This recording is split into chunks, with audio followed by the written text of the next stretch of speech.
Before we begin, it's crucial to state that the information in this video is for educational and informational purposes only. It is not intended as a substitute for professional medical advice, diagnosis, or treatment. Always seek the advice of your physician or another qualified health provider with any questions you may have regarding a medical condition.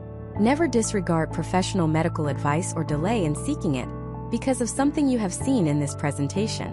Imagine for a moment that the constant, nagging voice in your head about food just goes silent. The internal monologue that spends all day calculating calories, bargaining with cravings, and replaying every dietary mistake. It just stops. The food noise, as it's now called, vanishes. For the first time in years, maybe your entire adult life, you're not hungry. Not just not starving, but genuinely, peacefully not interested in food. You eat a few bites of your meal and feel completely satisfied. The desire to snack disappears. The pounds start to melt off, not through a brutal act of white-knuckled willpower, but with an almost unnerving ease. This isn't a science fiction fantasy. For millions of Americans, this is the new reality, delivered through the tip of a needle in a sleek click-and-inject pen. You've seen the name whispered in Hollywood, shouted on TikTok, and debated in headlines: Ozempic. In the last 3 months of 2022 alone, doctors wrote over 9 million prescriptions for Ozempic and its sister drugs, like Wegovy and Mounjaro. To put that in perspective, that's enough to fill every single seat in every NFL stadium in the United States. 12 times over. And the vast majority of those prescriptions weren't for diabetes, the condition the drug was originally approved for. They were for weight loss. This isn't a trickle, it's a tidal wave. An injectable drug, once a niche treatment for type 2 diabetes, has become the most disruptive, controversial, and sought-after weight loss tool in modern history.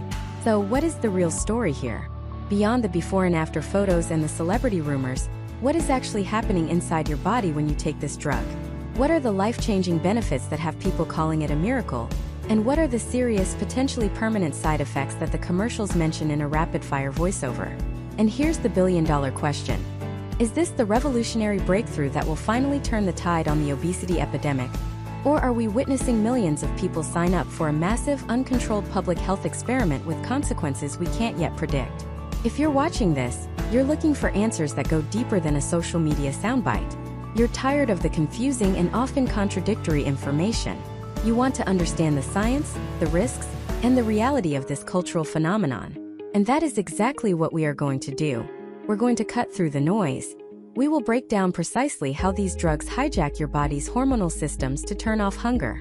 We will investigate the stories of incredible success and the alarming reports of devastating side effects like stomach paralysis and pancreatitis. And we will explore the massive ethical and social questions this trend raises for all of us. By the end of this presentation, you will have a clear, comprehensive understanding of this so-called miracle drug and be able to see past the hype to the hard facts. To truly grasp why Ozempic has become such a sensation, we first have to be honest about something. For the vast majority of people, traditional dieting is a catastrophic failure. For decades, we've been sold a simple, yet punishingly difficult formula. Eat less, move more. Calories in, calories out. We've been told that obesity is a failure of character, a lack of discipline, a simple moral failing. If you just tried harder, if you just wanted it more, you would be thin. But what if that entire premise is wrong? What if, for many people, the battle isn't being fought on a field of willpower, but in a complex, invisible biochemical warzone of hormones, genetics, and brain chemistry? For generations, people struggling with their weight have felt like their own bodies were betraying them. They would lose 20, 30, 50 pounds through sheer grit, only to have their biology fight back with a vengeance, cranking up hunger signals and slowing down their metabolism until every single pound and often more came roaring back. It's a cruel cycle of hope and despair that has fueled a $100 billion diet industry that thrives on failure. This is where Ozempic and the drugs like it enter the story, not as another diet, but as a biological intervention. They don't ask you to try harder. They don't demand more willpower. Instead, they fundamentally change the body's operating system. These drugs belong to a class called GLP-1 receptor agonists. That sounds complicated, but the concept is surprisingly simple. They mimic a powerful hormone our bodies naturally produce, called glucagon-like peptide 1. This hormone is a key player in the intricate dance of hunger, digestion, and blood sugar. When you eat a meal, your intestines release GLP-1. It travels to your brain and tells your hypothalamus, hey, we've got fuel on board, You can stop feeling hungry now. It travels to your pancreas and says, time to release some insulin to handle the sugar from this meal. And it travels to your stomach and says, let's slow things down a bit. Hold on to this food longer so we can absorb the nutrients and stay full. It's a beautifully efficient system. The problem is, your natural GLP-1 only lasts for a few minutes in the bloodstream before it's broken down. These new drugs are a synthetic, supercharged version of that hormone. They do the exact same things: tell your brain you're full, tell your pancreas to release insulin, and tell your stomach to slow down, but they are engineered to resist breakdown. They don't last for a few minutes, they last for an entire week. Think about that. It's like turning the volume of your body's I'm full signal from a whisper to a constant, sustained shout. The food noise goes quiet because the hormone responsible for satiety is always present, always telling your brain that you don't need to eat. The intense cravings for high sugar, high-fat foods diminish because your brain's reward centers are being recalibrated. You eat less not because you're forcing yourself to, but because you genuinely want less. It feels less like dieting and more like a fundamental shift in your identity, from someone who is constantly battling food to someone who is indifferent to it. This is the promise that has captured the world's attention. A way to get off the brutal hamster wheel of diet and failure. A tool that addresses the biology, not the willpower. But changing your fundamental biology is a serious business. When you artificially keep a hormone at peak levels 24 hours a day, 7 days a week, you're overriding systems that have evolved over millions of years. And when you force the stomach to slow down that much, what else happens? What are the downstream consequences of chemically altering the very essence of hunger? The story of how we even discovered this biological hack is not one of sleek, futuristic labs and computer-designed molecules. It's a story that involves a venomous lizard, a determined scientist, and a journey into the heart of our own metabolic code. To truly understand the power and the peril of Ozempic, we have to start there. We have to understand where this miracle molecule actually came from. The year is 1990. In the sun-scorched, unforgiving landscape of the Sonoran Desert, a creature moves with ancient, deliberate slowness. This is the Gila monster. It's not fast, it's not particularly aggressive, but it is one of the very few venomous lizards on Earth. For most of history, its venom was seen as just that, a dangerous toxin, a threat. But to a curious endocrinologist named Dr. John Ung, working thousands of miles away in a VA hospital in the Bronx, this lizard held the key to a medical revolution. Dr. Ung was wrestling with a fundamental problem in human biology. He was studying a group of hormones called incretins, specifically one called GLP-1, or glucagon-like peptide 1. Now, stick with me because understanding this one hormone is the key to everything. When you eat a meal, your gut releases GLP-1. It's like a messenger that runs ahead to the rest of your body to announce that food is on the way. It tells your pancreas, hey, get ready, sugar is coming, start making some insulin to handle it. It also travels to your brain and knocks on the door of your hypothalamus, the part that controls hunger, and says, all right, we're getting fuel, you can start dialing down the hunger signals. It even slows down how fast your stomach empties, making you feel fuller longer. So GLP-1 is amazing. It controls blood sugar, it reduces appetite, and it promotes a feeling of fullness. For anyone struggling with type 2 diabetes or obesity, it sounds like a miracle molecule. And it would be, except for one massive fatal flaw. The human body is brutally efficient. It cleans up after itself. An enzyme in our blood called DPP4 hunts down and destroys GLP-1 within about 2 minutes of it being released. 2 minutes. It's there, it does its job, and then it's gone. As a potential drug, a molecule that disappears in 120 seconds is completely useless. You'd have to be hooked up to a constant 4 drip for it to have any effect. Dr. Ng knew this. He knew the potential of GLP-1 was locked away by its own fleeting nature. And this is where his mind went to a place that no one else has had. He started thinking, where in the natural world can I find a creature that has solved this problem? He reasoned that an animal that eats very large, infrequent meals would need a way to manage its metabolism and blood sugar over a long period of time, not just for a few minutes. It would need a version of GLP-1 that was built to last. His research led him to the world of animal venoms. Venoms are complex cocktails of biologically active proteins, designed to disrupt a victim's system. He began systematically screening them, and in the venom of the Gila monster, he found it. A molecule that looked remarkably similar to human GLP-1. It was about 50% identical, which was close enough to fit into the human GLP-1 receptors like a key in a lock. But it had one crucial difference. It had been shaped by millions of years of evolution to be tough, to be a survivor. The Gila monster's version of the hormone was almost completely immune to that DPP-4 enzyme, the one that shreds our own GLP-1 in minutes. Why? Think about the lizard's lifestyle. It might eat only 3 or 4 massive meals a year. When it does, its body is flooded with nutrients. It needs a hormone that can stick around for hours, even days, to manage that massive metabolic load. Its venom, used for defense, co-opted this powerful digestive hormone. Dr. Ung had found his robust molecule. He isolated it and named it Exendin-4. This wasn't a discovery made in a multi-billion-dollar corporate lab with endless resources. This was Dr. Ung, working diligently at a veterans hospital, driven by pure scientific curiosity. He personally synthesized the molecule and tested its effects. The results were astounding. When administered, Exendin-4 did everything human GLP-1 did, but better and for much, much longer. It stimulated insulin, suppressed appetite, and slowed digestion. But instead of lasting for 2 minutes, its effects lasted for hours. He patented his discovery in 1993. The patent, as is standard for work done on the job, belonged to his employer, the Department of Veterans Affairs. It was eventually licensed to a small biotech company called Amylin Pharmaceuticals. They saw the potential. They developed Exendin-4 into a drug called Byetta. In 2005, Byetta was approved by the FDA for treating type 2 diabetes. It was the very first drug of its kind, a new class called GLP-1 receptor agonists. It was, quite literally, a synthetic version of a lizard hormone. And when it hit the market, doctors and patients noticed something fascinating. Yes, it was great at controlling blood sugar, but it was also causing something else, something that wasn't even its primary goal. People were losing weight, a significant amount of weight. The powerful appetite suppression and the feeling of fullness that Dr. Ung had predicted were playing out in the real world. For the first time, a diabetes drug was having a profound impact on one of the biggest drivers of the disease, obesity. The story of Dr. John Ung and the Gila monster is the origin myth of Ozempic. He didn't become a billionaire from his discovery, but his relentless curiosity laid the entire foundation. He proved the concept. He showed that harnessing the power of this long-lasting GLP-1 mimic could fundamentally change how we treat metabolic disease. But Byetta was not the end of the story. It was just the beginning. It was a game-changer, but it wasn't perfect. Because Exendin-4, the lizard hormone, still only lasted for hours, patients on Byetta had to inject themselves twice every single day.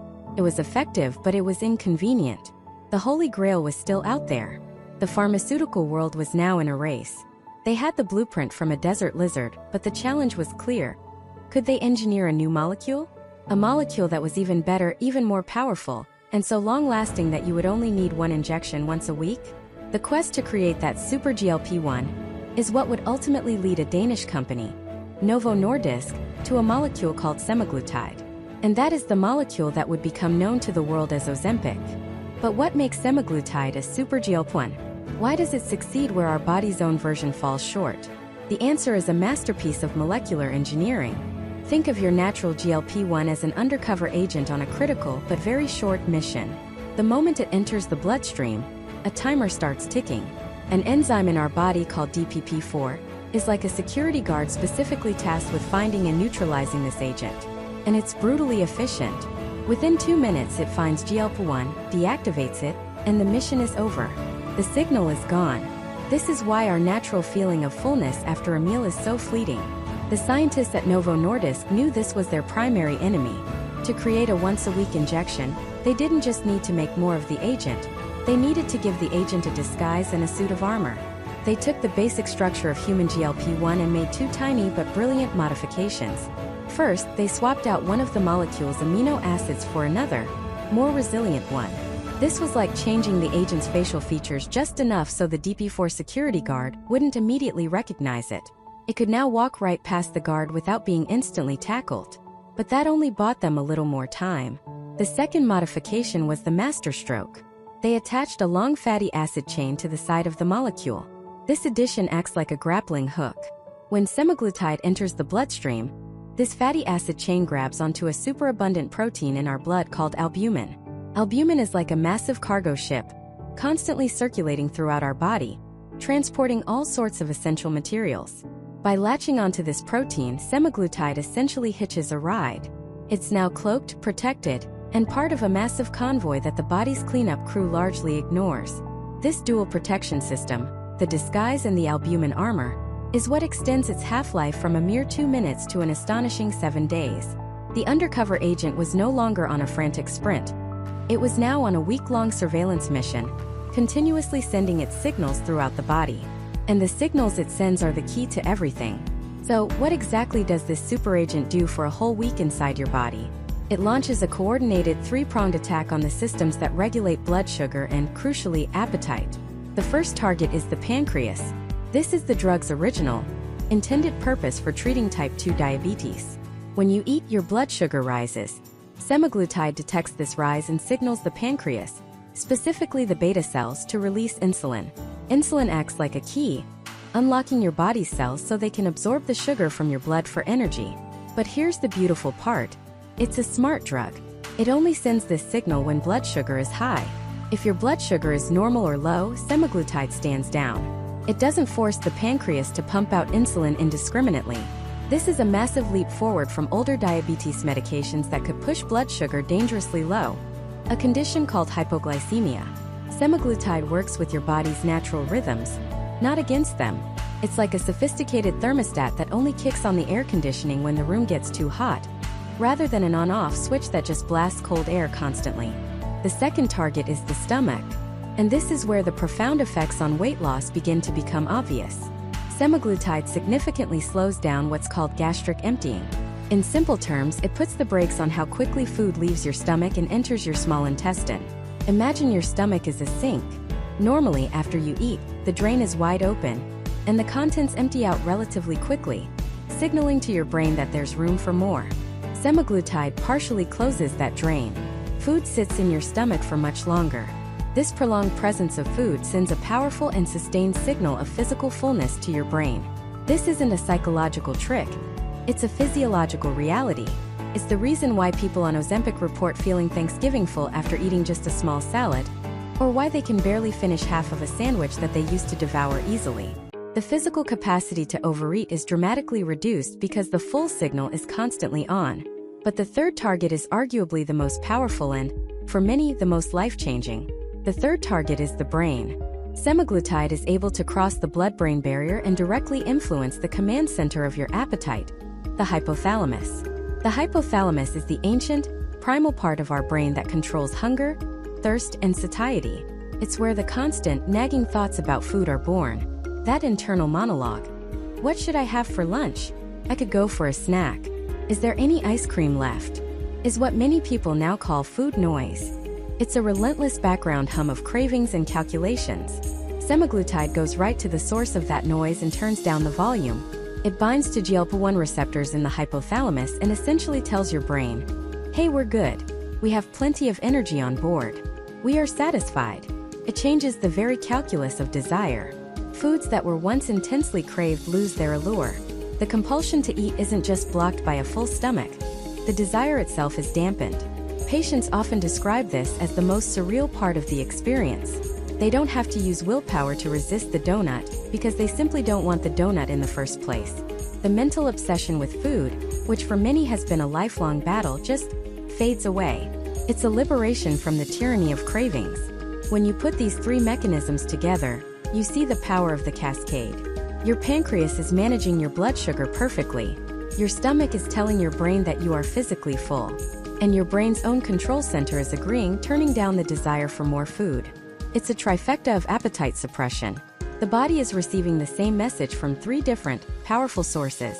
Stop eating. It makes adhering to a calorie deficit feel less like a struggle and more like a natural consequence.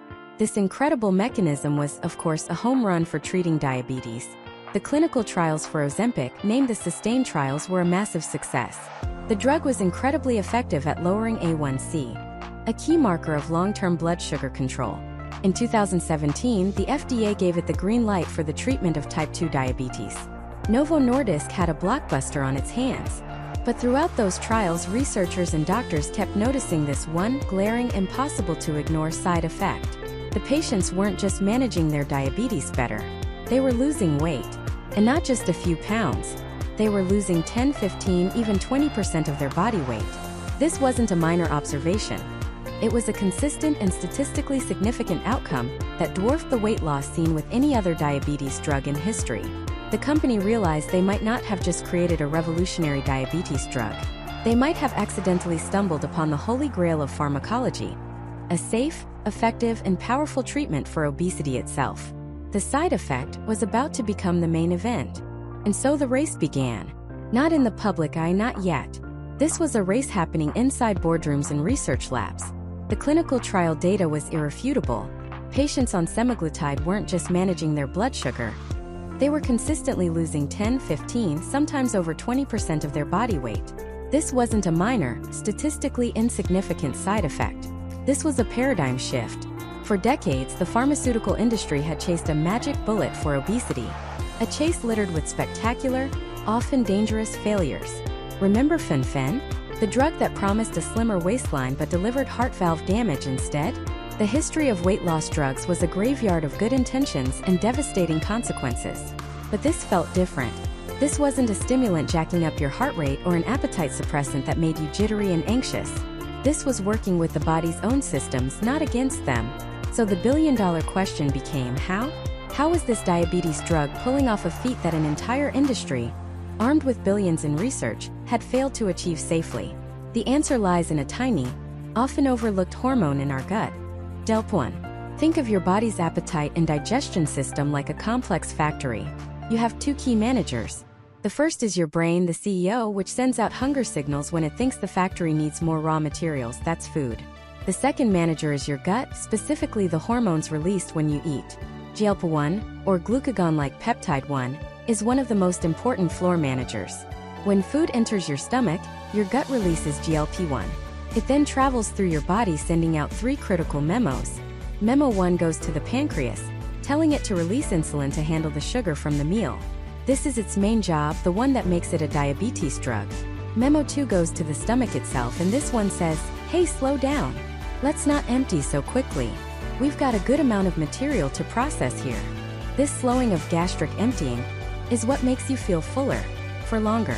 The food literally sits in your stomach for an extended period. Memo 3 is the crucial one for weight loss. It travels all the way up to the CEO, your brain's hypothalamus, the command center for hunger and satiety. This memo says, message from the factory floor. We are full. We have received the shipment. Do not order any more raw materials. Your brain receives this message and cancels the hunger signals. The cravings quiet down. The desire for a second helping vanishes. You feel satisfied with less food. Semaglutide, the active ingredient in Ozempic, is what's called a GLP-1 receptor agonist. That's a fancy way of saying it's a master impersonator. It mimics your natural GLP-1 hormone, but it's a supercharged version. It doesn't just send the memos, it sends them in triplicate with bold, underlined letters, and it hangs around the office for a whole week, constantly reminding the brain, the stomach, and the pancreas of its message. You're not just less hungry. The entire food noise, that constant internal chatter about what to eat next, when to eat what you're craving, for many people it just goes silent. It's a biological hack of the highest order. Novo Nordisk, the drug's manufacturer, knew exactly what they had. They weren't just sitting on a medical breakthrough, they were sitting on a cultural and financial atom bomb. But there was a problem. Ozempic was approved by the FDA for type 2 diabetes. They couldn't legally market it for weight loss.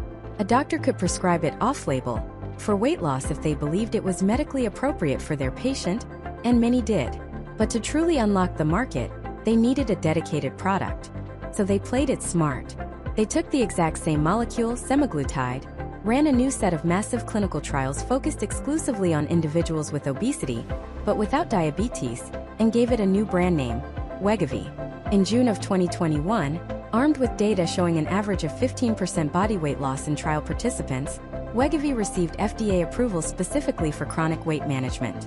It was essentially a higher-dose version of Ozempic, packaged and approved for a different purpose. The stage was set.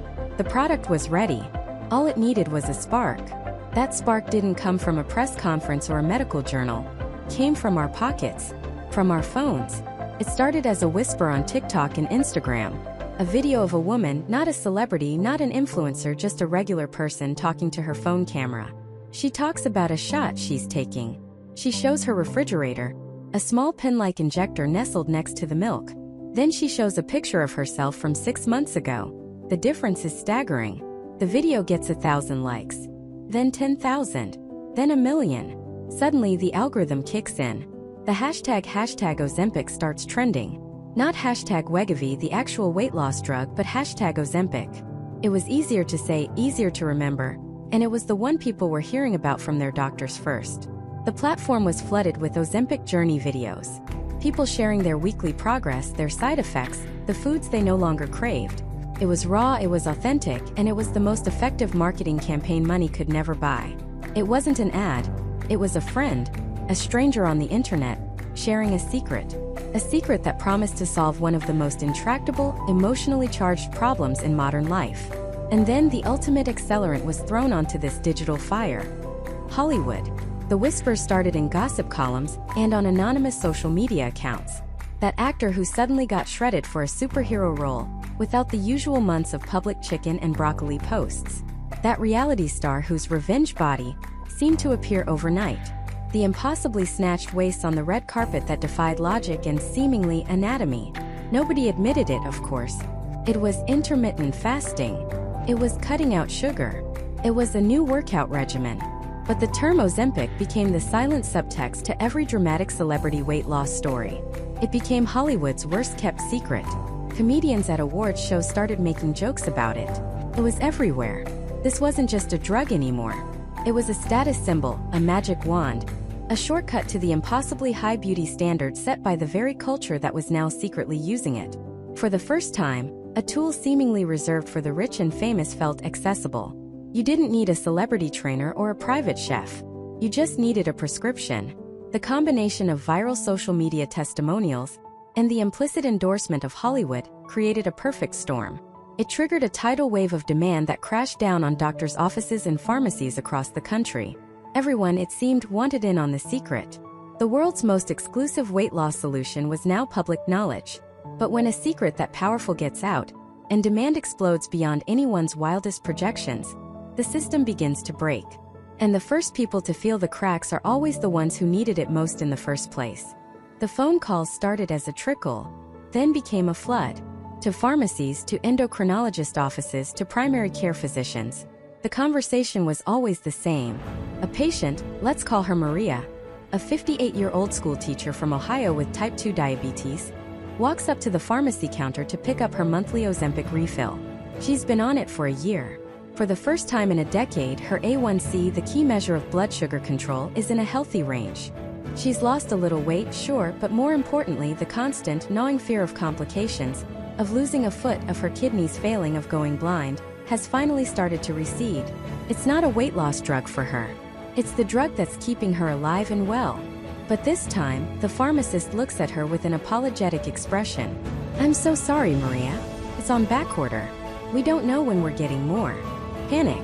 Cold, immediate panic. This isn't like running out of Tylenol.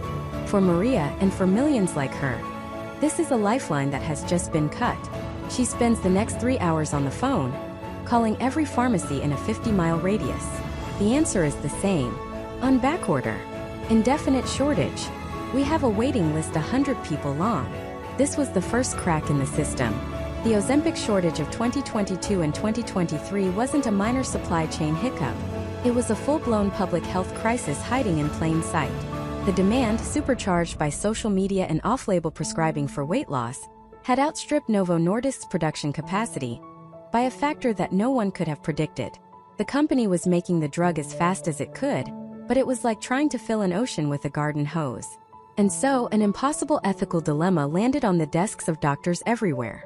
In the morning, they would field a desperate, tearful call from a diabetic patient like Maria, whose blood sugar was now creeping back into the danger zone. They would have to explain that the medicine they prescribed, the medicine that was working, was simply gone. Then in the afternoon, they would have a new patient in their office, someone perfectly healthy but wanting to lose 20 pounds before a wedding, holding up their phone and saying, "I saw this on TikTok. Can you write me a prescription for Ozempic?" How does a doctor navigate that? The oath is to do no harm. But what does that mean here? Does it mean refusing a new patient seeking weight loss to theoretically save supply for a diabetic patient who might not even be their patient? Does it mean switching a stable diabetic patient to a less effective, older medication they may have already failed on? Just because the best option has been co-opted by a viral trend? It created a silent, bitter rift. A sense of injustice began to fester among diabetic communities online.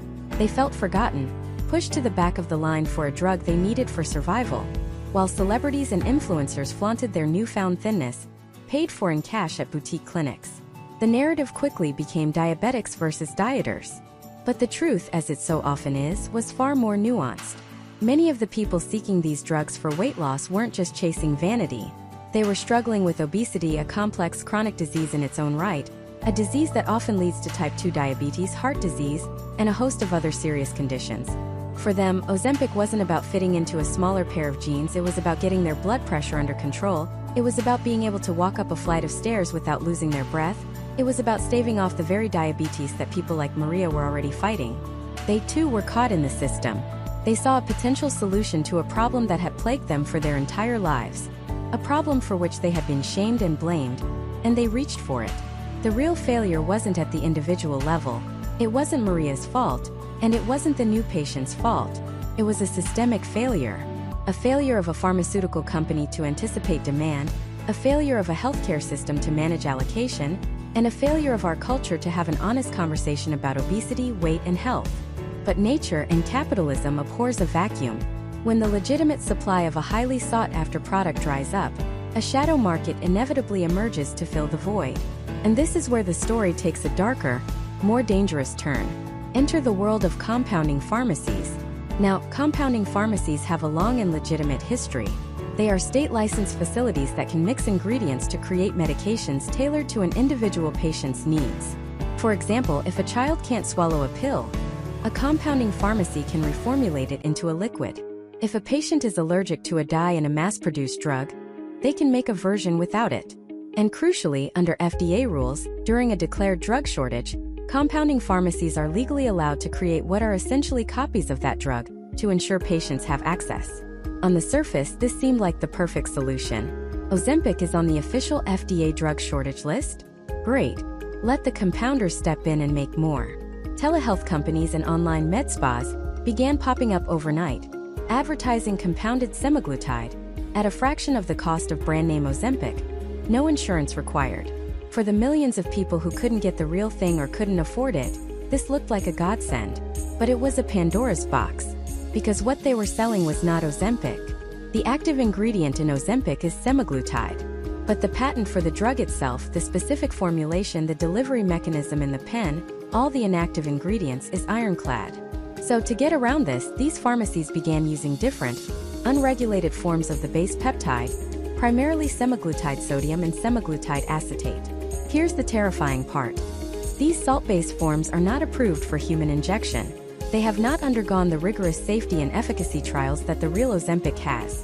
The FDA explicitly warned against them, stating they had received reports of adverse events, and that they could not guarantee the safety, quality, or effectiveness of these unregulated products. You, the consumer, had no way of knowing what you were actually getting. Was the dosage correct? Was it sterile? What other chemicals were mixed in with it?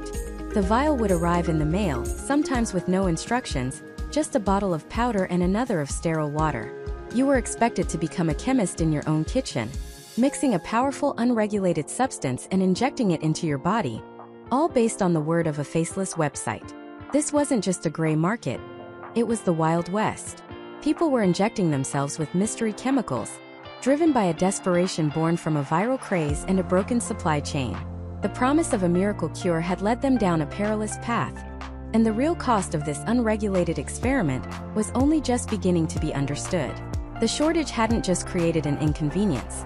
It had spawned a whole new, unregulated industry, and the potential for harm was growing exponentially with every new patient who clicked "buy now." This new industry operates in a legal gray area, a loophole created by the very shortage itself. It's built on a foundation of something called compounding pharmacies. Now, for most of us, that term probably means very little. A compounding pharmacy isn't your local CVS or Walgreens. These are specialized pharmacies that can legally create custom medications for individual patients. Think of a patient who's allergic to a specific dye in a mass-produced pill. A compounding pharmacy can remake that pill without the dye. Or a child who can't swallow a large tablet, they can reformulate it into a liquid. It's a vital, necessary part of our healthcare system, providing personalized medicine for unique needs. Under normal circumstances, compounding pharmacies are forbidden from making what are essentially copies of commercially available, FDA-approved drugs. You can't just walk in and ask them to whip up a batch of generic Tylenol. That would violate patent laws and sidestep the entire FDA approval process, which is designed to ensure every drug you take is safe and effective. But there's a critical exception: when a drug is on the FDA's official drug shortage list. And in 2022, as demand skyrocketed, both Ozempic and Wegovy found themselves on that very list. Suddenly, the floodgates opened. The shortage designation gave compounding pharmacies the legal green light to start producing their own versions of semaglutide to meet patient needs. On the surface, this sounds like a solution, the market responding to a supply crisis. But the reality is far more complex and infinitely more dangerous. Because when a drug is compounded, it is not FDA approved. Let me repeat that, because it's the most important sentence you might hear about this topic. Compounded drugs are not FDA approved. This means they haven't undergone any of the rigorous testing for safety, efficacy, purity, or stability that a drug like Ozempic has. There is no federal guarantee that what's in that vial is what it says on the label, or that it's sterile, or that it's even effective. You are placing your trust entirely in the hands of a single pharmacy, one that might be hundreds of miles away, one you've never even heard of until you clicked a link on a website. And this is where the story takes an even darker turn. The active ingredient in Ozempic and Wegovy is semaglutide. But compounding pharmacies weren't getting their hands on the pharmaceutical-grade semaglutide that Novo Nordisk produces. Instead, many started sourcing different, unapproved versions of the molecule. They began using what are known as semaglutide salts, specifically, semaglutide sodium and semaglutide acetate. These are not the same thing as the base semaglutide used in the approved drugs. They are chemically different compounds. The FDA has been extraordinarily clear on this point, issuing public warnings that these salt forms are not the approved active ingredient, and that their safety and effectiveness in humans have not been studied. They are, for all intents and purposes, research chemicals. You are injecting a substance into your body that has no proven track record for human consumption. Think about that for a second. The entire promise of these drugs is based on a decade of meticulous, peer-reviewed, multi-billion-dollar research. That research was done on one specific molecule. The unregulated market, in its rush to profit, has substituted that molecule with a different one, a chemical cousin with an unknown safety profile, and is selling it to the public as if it were the same thing. It's like ordering a Coke and being given a mystery liquid that's also brown and fizzy, and being told, "Don't worry, it's basically the same. Except this isn't a soft drink. It's a powerful hormone-mimicking drug you're injecting into your abdomen." This chemical gamble was supercharged by the rise of online telehealth companies that seemed to spring up overnight. These slick, well-marketed websites promised a revolutionary approach to weight loss. The process was seductively simple. No doctor's visit, no awkward conversations. Just fill out a quick online questionnaire, maybe a 5-minute text-based consultation, with a provider you'll never see or speak to. Then your prescription is zapped over to a partner compounding pharmacy, and a few days later, a discreet package arrives at your door containing vials of a clear liquid and a handful of syringes. The traditional safeguards of medicine, a physical exam, blood work, a conversation about your medical history, and the potential risks of a new medication, were all swept aside in the name of convenience and speed. It became a digital gold rush. For a few $100s a month, a fraction of the cost of brand-name Wegovy, anyone could get their hands on what they believed was the same miracle drug they saw on TikTok. These platforms weren't just selling a product. They were selling a dream democratized and delivered to your doorstep. But what they were often delivering was a pharmaceutical wild card. Reports began to surface of vials arriving warm, of cloudy or discolored liquid, of inconsistent effects. One person might feel nothing at all, suggesting the dose was too low or the product was inert. Another might experience violent, debilitating side effects, far worse than what was typically reported for Ozempic, suggesting the dose was too high or the substance was contaminated. There was simply no way to know. The quality control that is the bedrock of the pharmaceutical industry was entirely absent. Let's consider the story of a woman from Texas. We'll call her Laura. Laura was a 45-year-old mother of 2 who had struggled with her weight for years. She tried every diet, every exercise program. When she saw ads online for compounded semaglutide, it felt like an answer to her prayers. The website was professional. The doctor she messaged with was reassuring. and the price was manageable. Her first few injections seemed to work. The food noise quieted down, and she started losing weight. She was ecstatic, but on her second vial something was different. The nausea was immediate and overwhelming. She developed crippling stomach cramps and couldn't keep any food down for 3 days. She called the telehealth company's customer service line, and after being on hold for an hour, was told to simply lower her dose and drink more water. There was no medical follow-up, no concern for a potential adverse reaction. Laura, weak and dehydrated, ended up in the emergency room. The doctors there couldn't tell her what was in the vial she had injected. It was an unregulated substance from an unknown source. All they could do was treat her symptoms and hope for the best. Laura's experience wasn't an isolated incident. It was a symptom of a systemic problem. A vast, uncontrolled public health experiment was underway, with millions of Americans acting as guinea pigs. They were injecting themselves with unapproved chemicals, sourced from overseas labs with questionable oversight, mixed in facilities that may or may not adhere to sterile practices, all prescribed through a digital interface that prioritized sales over safety. The promise of a quick fix had blinded an entire population to the terrifying risks they were taking. But the dangers weren't just chemical or a result of shoddy manufacturing. As millions of people, both on the brand-name drugs and the compounded versions, started this journey, a new and unsettling pattern of side effects began to emerge, ones that Novo Nordisk's initial trials had only hinted at.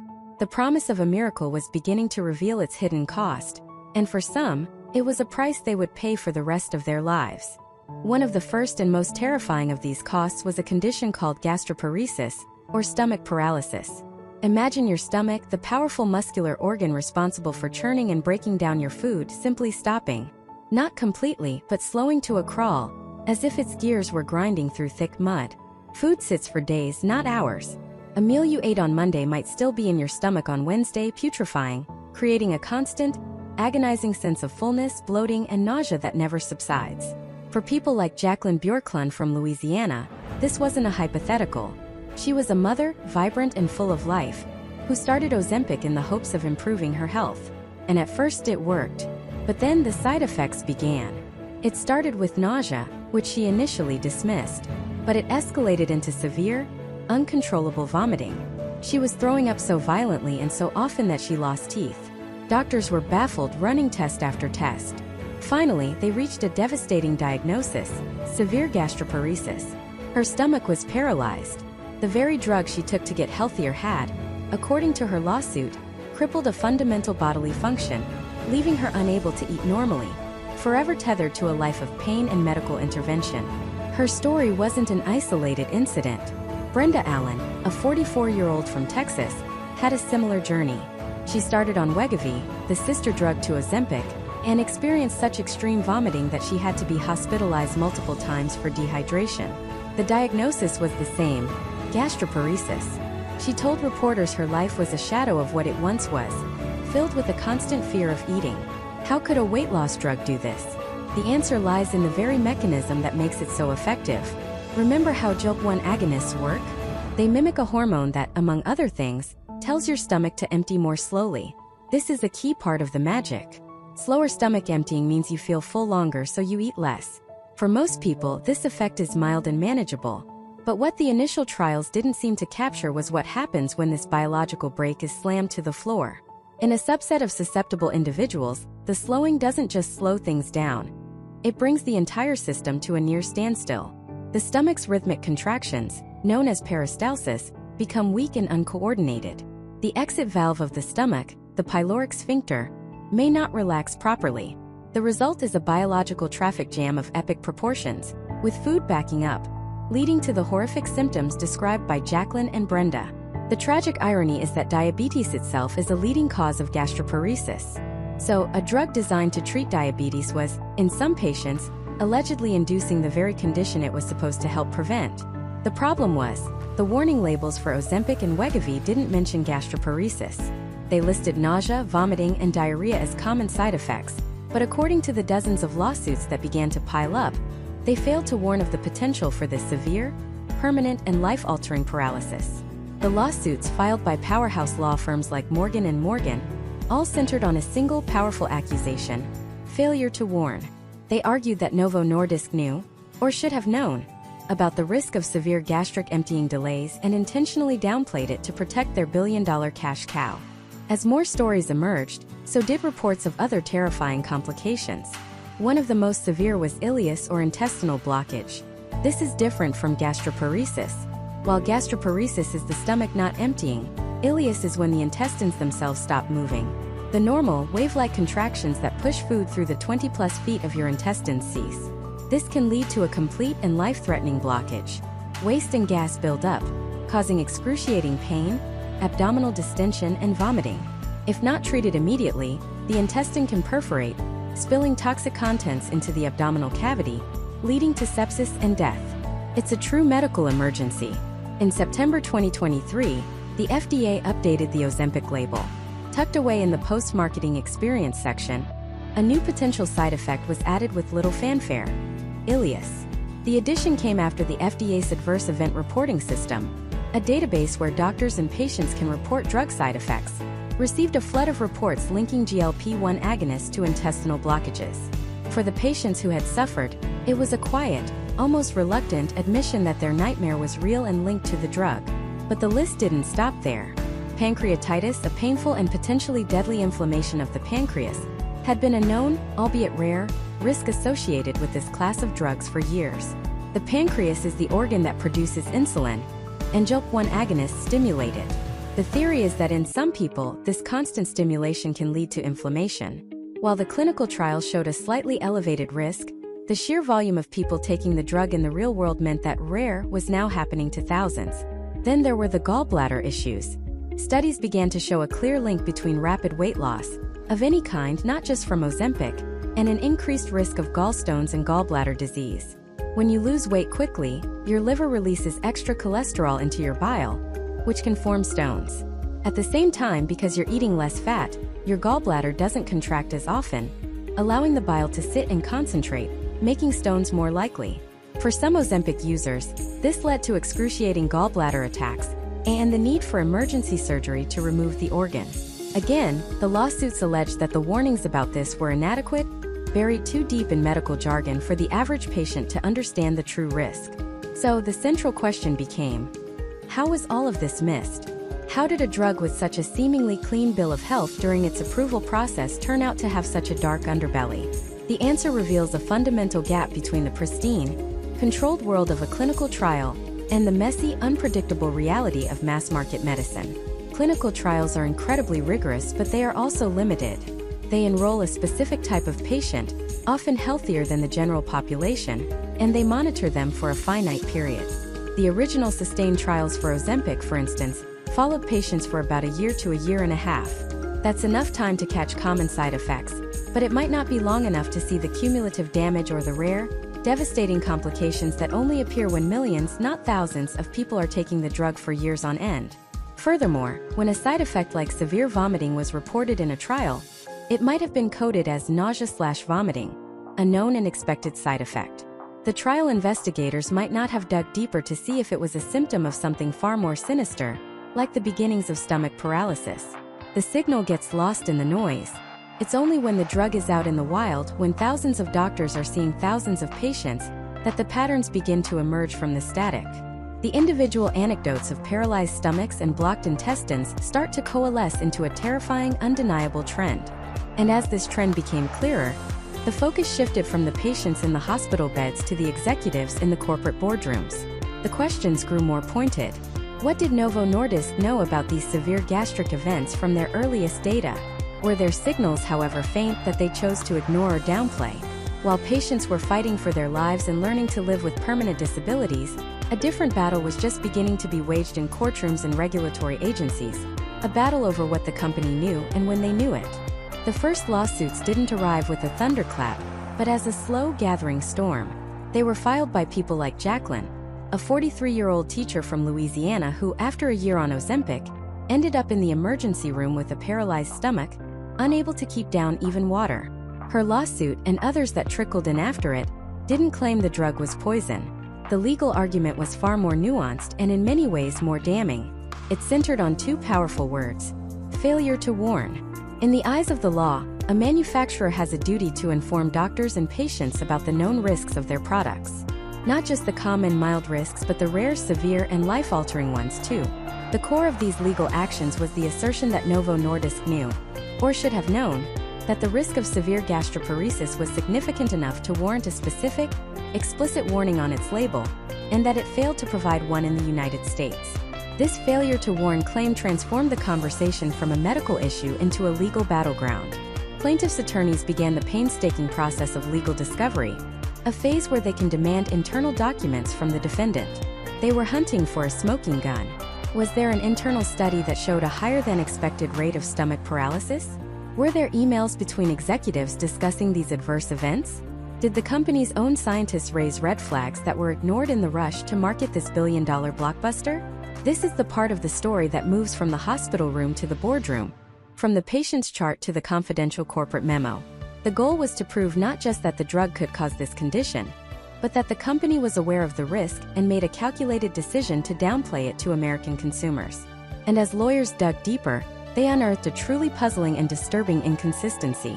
They looked across the Atlantic to Europe. The European Medicines Agency, the EU's equivalent of the FDA, had approved semaglutide as well, but the warning label attached to the drug in Europe was different. For years, European labels for GLP-1 agonists had contained more specific language about potential gastrointestinal blockages. In August of 2023, as lawsuits in the US were mounting, European regulators went a step further, formally adding ileus, the medical term for an intestinal blockage or obstruction, as a potential side effect on the labels of drugs like Ozempic. The warning was clear. Yet, for months, the American label remained silent on this specific, life-threatening risk. Think about that for a moment. A patient in Paris and a patient in Philadelphia could be taking the exact same medication, made by the same company, yet the patient in Paris was given a more explicit warning about a potentially fatal side effect. Why the discrepancy? Why would a company warn one population but not another? The company's position is that it works with regulators in each jurisdiction and updates labels according to their specific requirements and timelines. But to the patients suffering, that explanation felt hollow. It created the perception of a double standard, where the level of transparency you received depended on your zip code.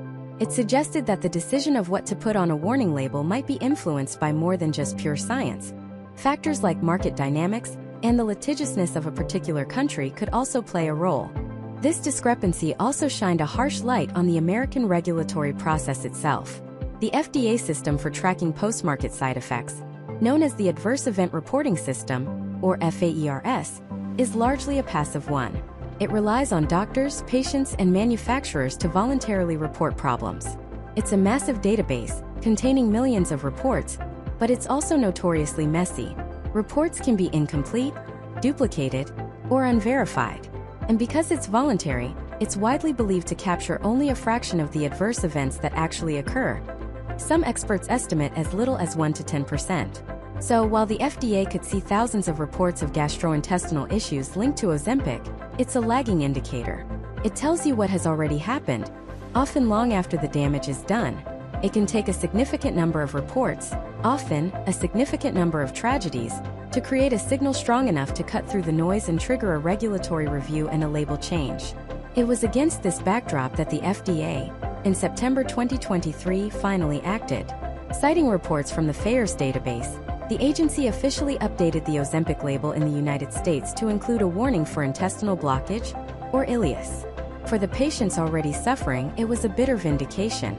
The risk they were told was a freak occurrence or their fault or completely unrelated was now right there in black and white on the official US label. But the change did little to help them physically, and it opened the floodgates legally. The trickle of lawsuits became a torrent.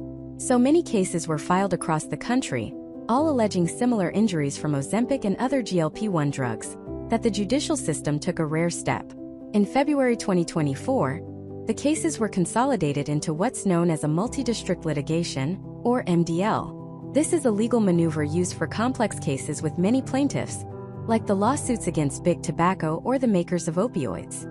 It meant that over 70, and likely soon to be hundreds or thousands, of individual stories of suffering would be brought together, heard by a single federal judge, who would now oversee the massive effort to untangle what Novo Nordisk knew, and when it knew it. Throughout all of this, Novo Nordisk has maintained a consistent public stance.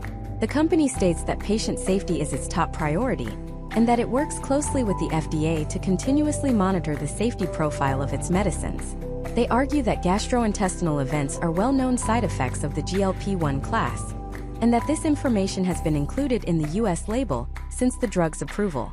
Legally, their defense rests on the idea that the existing warnings about nausea, vomiting, and diarrhea were sufficient to cover the possibility of these more severe outcomes, and that gastroparesis is a known complication of diabetes itself, making it difficult to prove the drug was the sole cause. They stand by their product, confident that the science and the existing label will protect them in court.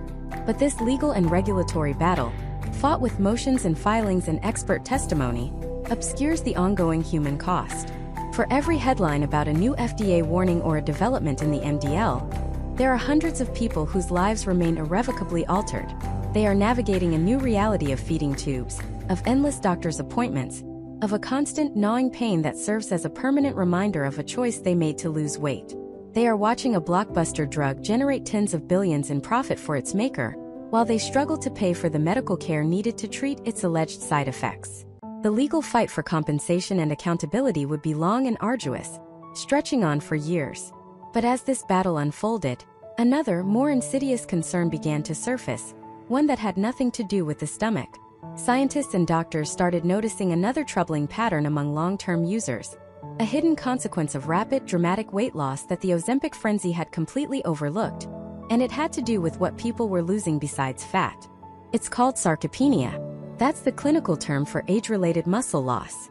But what doctors were seeing wasn't age-related. It was drug-induced. People were shedding pounds on the scale, but a shocking percentage of that weight wasn't fat.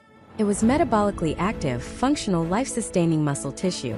When you lose weight through traditional diet and exercise, a healthy goal is to have about 75% of that loss come from fat and 25% from lean mass. That's just the reality of being in a caloric deficit. But with the extreme and rapid weight loss spurred by GLP-1 agonists, those numbers were getting skewed, dangerously so. Some studies and anecdotal reports were suggesting that for some users, up to 40 or even 50% of the weight they lost was pure muscle. Think about that for a second. For every 10 pounds you lose, 5 of them could be the very tissue that powers your body, holds your skeleton upright, and burns calories even when you're sitting still. This isn't just about not looking toned. This goes far deeper, to the very core of your health and longevity. The phenomenon became so prevalent it earned its own colloquial names: Ozempic body or Ozempic butt, referring to the saggy, deflated look some people developed as the muscle that once provided structure and firmness simply wasted away, leaving loose skin behind. But the cosmetic aspect, however distressing for some, was merely the tip of the iceberg. The real danger was happening on the inside, to their metabolism. Your muscle is your metabolic engine. The more muscle mass you have, the higher your basal metabolic rate, or BMR. That's the number of calories your body burns at rest just to keep the lights on, powering your brain, your heart, your lungs. It's the single biggest contributor to your daily energy expenditure. When you start losing significant amounts of muscle, you are systematically dismantling that engine. You are, in effect, teaching your body to survive on fewer and fewer calories. With every pound of muscle that vanishes, your BMR drops. Your body becomes brutally efficient at storing energy, because it thinks it's in a state of famine. After all, it's experiencing a massive sustained calorie deficit, and it doesn't know the deficit is being artificially created by a weekly injection. It just knows it's not getting the fuel it needs, so it starts jettisoning the most energy-hungry tissue it has: muscle.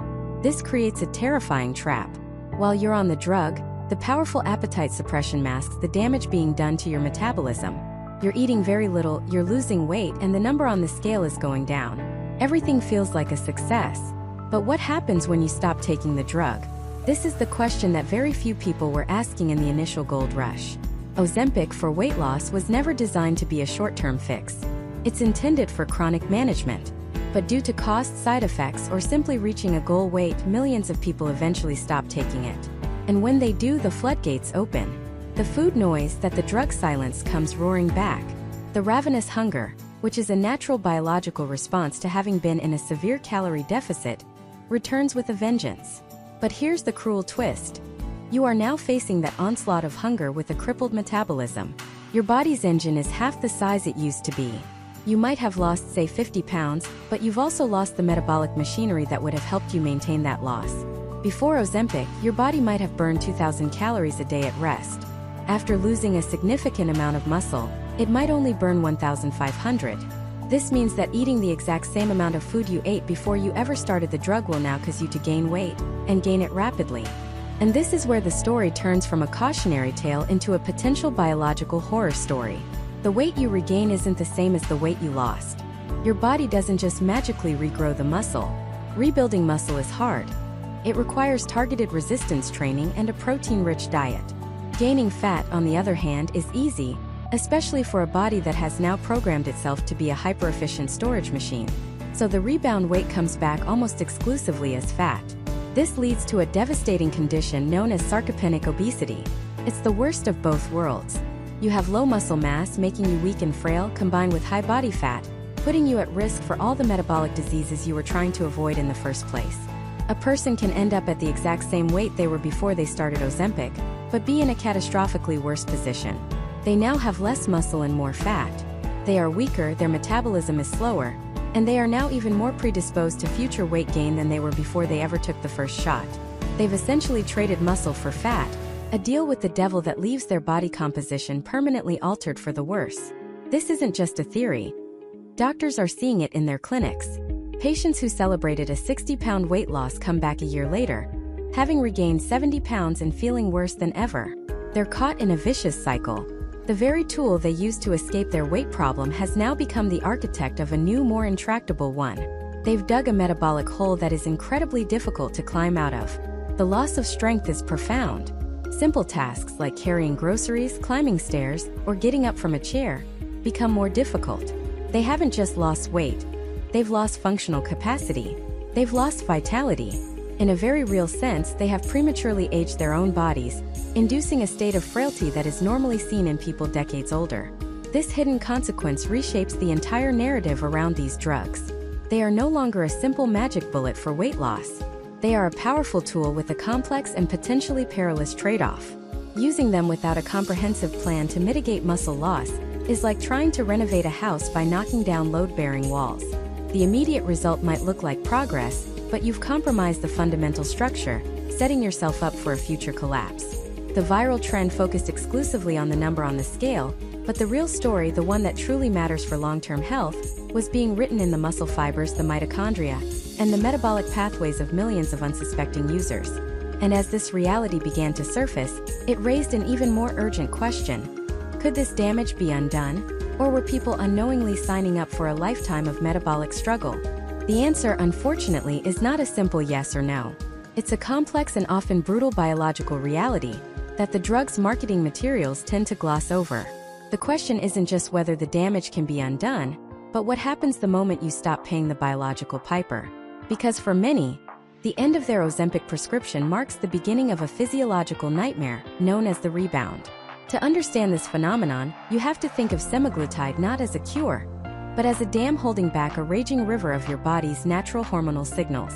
It artificially suppresses appetite and slows digestion, creating a placid lake of satiety. But the river never stops flowing. The pressure is always building. The moment you remove the dam, the moment you stop the weekly injections, that river comes crashing back with a vengeance. This isn't just anecdotal. It's a well-documented cliff edge that researchers saw coming from miles away. The most famous evidence comes from the Step 1 trial, a landmark study on semaglutide for weight loss. The initial results were incredible. After 68 weeks on the drug, participants lost an average of nearly 15% of their body weight.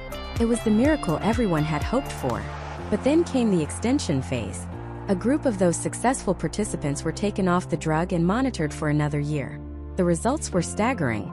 Within 1 year of stopping semaglutide, those individuals had regained, on average, 2/3 of the weight they had lost. The dam had broken. This catastrophic weight regain isn't just a matter of willpower. It's a multi-pronged biological assault.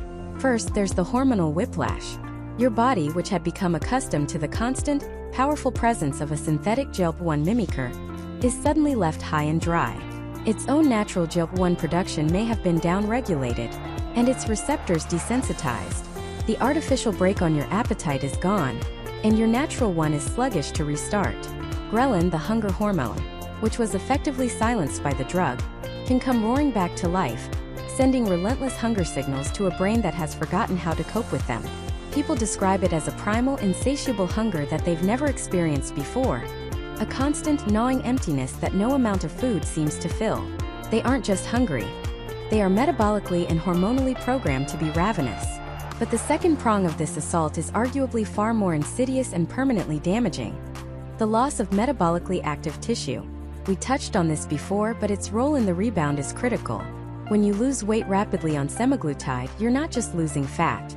A significant portion of that weight loss, in some studies up to 40%, is lean muscle mass. This is a metabolic catastrophe. Muscle is your body's engine. It burns calories 24/7, even when you're sitting on the couch. Every pound of muscle is a crucial component of your basal metabolic rate, the baseline number of calories your body needs just to exist. When you lose, say, 30 pounds on Ozempic and 10 to 12 of those pounds are pure muscle, you have fundamentally downsized your metabolic engine. You are now a person who requires significantly fewer calories to maintain your weight. Now, combine this with the hormonal whiplash. The dam breaks. The ravenous hunger returns. You start eating more, driven by powerful biological urges that are nearly impossible to ignore. But you're pouring that fuel into a much smaller, less efficient engine. Your body, with its newly lowered metabolic rate, can't burn through those calories the way it used to. So what does it do with the excess? Stores it. And it stores it with ruthless efficiency as fat. This is the cruelest twist of the Ozempic rebound. When the weight comes back, it doesn't come back as a balanced mix of muscle and fat. It comes back almost exclusively as fat. Imagine starting with a body composition of 190 pounds, with 60 pounds of fat and 130 pounds of muscle. You take Ozempic and drop to 160 pounds, but you've lost 20 pounds of fat and 10 pounds of muscle. Your new composition is 40 pounds of fat and 120 pounds of muscle. You feel great, but then you stop the drug. The rebound hits. Over the next year, you regain those 30 pounds. But because your metabolism is now slower and you haven't been resistance training, that weight comes back as fat. You are now back at your starting weight of 190 pounds. But your body composition is completely different. You now have 70 pounds of fat and only 120 pounds of muscle. You weigh the same as when you started, but you have a higher body fat percentage, a lower metabolic rate, and are, by every objective health metric, in a worse position than you were before you ever took the first shot. You've become what is often termed metabolically broken, or skinny fat at a higher weight. A state of being that can increase your risk for the very conditions, like insulin resistance and type 2 diabetes, that these drugs were meant to treat. This isn't just a failure of the individual. It's a feature of the drug's mechanism when used in isolation. It creates a temporary state of appetite suppression without addressing the underlying habits, psychological drivers of eating, or, most importantly, the foundational need for muscle preservation. It hands you the keys to a Ferrari, but neglects to tell you that the engine is dissolving, and the brakes will fail the moment you stop paying the monthly fee. And this brings us back to the mitochondria, the cellular powerhouses we discussed. If the drug is indeed impairing mitochondrial function, as some researchers fear, then the rebound scenario becomes even more dire. You aren't just dealing with a smaller engine for muscle loss. You're dealing with an engine where every single cylinder is firing less efficiently. The body's ability to generate energy from food is compromised at the most fundamental level. This would create a perfect storm for rapid fat storage, cellular stress, and systemic inflammation. The body, starved for real energy at the cellular level despite an influx of calories, would be even more inclined to shuttle every spare gram of energy into inert fat tissue, further exacerbating the vicious cycle. This brutal reality forces a stark, uncomfortable choice upon every single person who starts this drug for weight loss. A choice that pharmaceutical companies are perhaps banking on. If stopping the drug leads to a metabolic collapse and a rapid regain of weight, often leaving you worse off than before, what's the alternative? The logical, and increasingly common conclusion is that you can never stop. The very design of the drug's effect creates a powerful incentive for lifelong use. It's not a temporary solution. It's a subscription model for your metabolism. This transforms Ozempic from a short-term intervention into a permanent physiological dependency. And this raises the most important and terrifying set of questions in this entire saga. What happens to the human body after 5, 10, or 20 years of being on a drug this powerful? What are the long-term consequences of permanently suppressing one of the body's most fundamental drives and altering its core metabolic and hormonal pathways, year after year, decade after decade? The short-term side effects are concerning enough, but the true uncharted territory lies in the unknown destination of this lifelong journey.